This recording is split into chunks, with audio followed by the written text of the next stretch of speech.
Right នេះគឺជា top shader ទាំង3ដែលវាគឺស្អាតខ្លាំងយកតែមែនតែនដែលអាចធ្វើឲ្យបេះដូងអ្នកទាំងអស់គ្នាខ្ទេចបានចូលមកកាន់ shader ទី1របស់យើងគឺស្អាតយកតែមែនតែន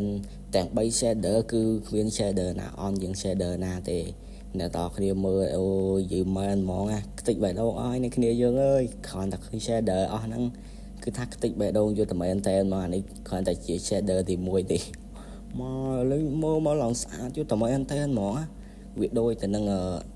កុងទ័រពេកហើយមើលស្មោលយើងរត់តែគឺថាអែមយកតែមែនតែនមក shader នេះតោះឥឡូវយើងចូលទៅកាន់ shader ទី2ទាំងអស់គ្នាតែម្ដងទៅអានេះគ្រាន់តែជាសម្រស់របស់ shader ទី1ទេ Crack ចូលមកកាន់ shader ទី2អូយអ្នកទាំងអស់គ្នាអើយនិយាយពីថាមួយដល់ពេលមួយស្អាតម៉ងពេកខ្ទេចបេះដូងអស់គ្នាយើងអូយហើយពិតជាអធិស្ឋានមែនទែនសម្រាប់ទូរស័ព្ទគ្នាយើងណារ៉េមទូចហើយខ្ញុំពិតជាអធិស្ឋានមែនទែនបើសិនជាវាអត់សូវស៊ីមេមរីឲ្យអ្នកទាំងអស់គ្នាជួយទៅដាក់លេងបានទាំងអស់គ្នាហ្មងចូលត្រឡប់មកកាន់ទិដ្ឋភាពពេលព្រះអាទិត្យលិចវិញអ្នកទាំងអស់គ្នាហើយអូយម៉ងពេកទៅអ្នកទាំងអស់គ្នា shader អស់នេះ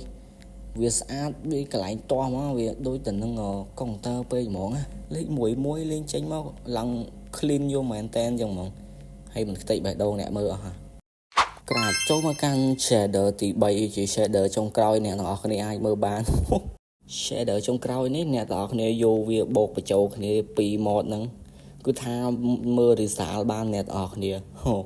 និយាយពីថាមួយដល់ពេលវា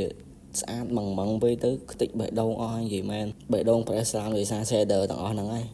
អូយចង់សួរថា shader ហ្នឹងហេតុអ្វីក៏ស្អាតឡែលេងលើទូរស័ព្ទនេះ shader ចឹងគួរតែនៅក្នុងកុងទ័រអី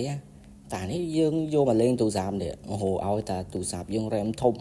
គឺថាលេងបានមក shader វាមិនចាញ់ទៅនឹង PC ប្រហែលនេះអ្នកទាំងគ្នាមើលសម្រស់វាហើយគឺថាខ្ទេចបេះដូងអស់ហើយតោះ3 shader ហ្នឹងអ្នកទាំងខ្ស្រឡាញ់មួយណាយកមួយហ្នឹងទៅតោះឥឡូវយើងចូលទៅកាន់ download មកកាន់របៀប download អ្នកទាំងគ្នាចូលមកកាន់ channel របស់ខ្ញុំ search ទៅអ្នកទាំងគ្នានឹងឃើញវីដេអូ shader នេះអ្នកទាំងគ្នាចុចចូលហើយ link channel Telegram នៅខាងក្រោម comment